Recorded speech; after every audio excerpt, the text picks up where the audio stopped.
We're all hoping Sir Andy Murray somehow makes it back to his best one day. There's nothing quite so satisfying as someone being written off making an unlikely comeback, is there? Andy's made a career of it after all. A stunning return to glory is what the owners of Dandelion Café perhaps had in mind when they clocked a hoary old pavilion in Newlands Park in Glasgow. The rundown tennis building wasn't so much neglected as entirely abandoned.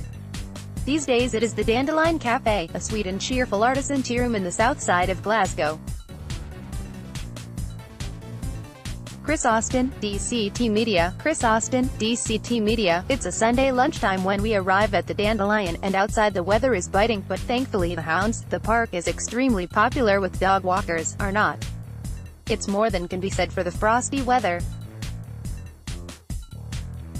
Already the cafe is lively when we arrive, and that would increase by the time we leave an hour later. It might not quite be Murray Mound in terms of a crowd outside, but it shows you how popular the Dandelion has become since it opened less than 4 years ago.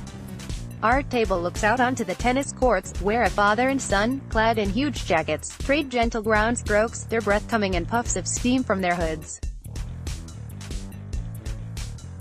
Rather you than us, lads, we agree as we sip our flat whites.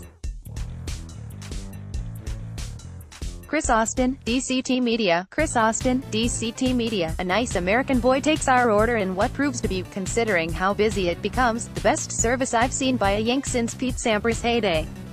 He brings us what turns out to be very good food. My eggs Benedict are, under their hollandaise sauce, poached with precision on a bed of mashed avocado and toasted English muffin.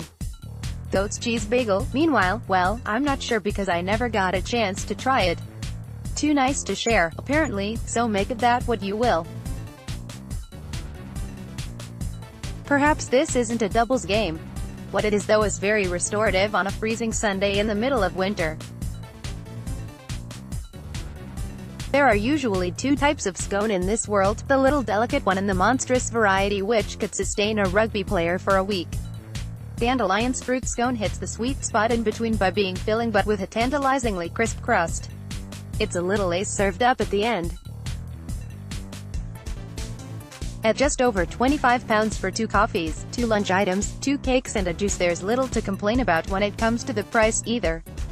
In fact, we liked the Dandelion so much we went back a fortnight later. As Barry Davies might have said about a crisp Roger Federer backhand, that's a nice return. Verdict: you warm welcome. 10 out of 10. Location 10 out of 10. Scone score 9/10.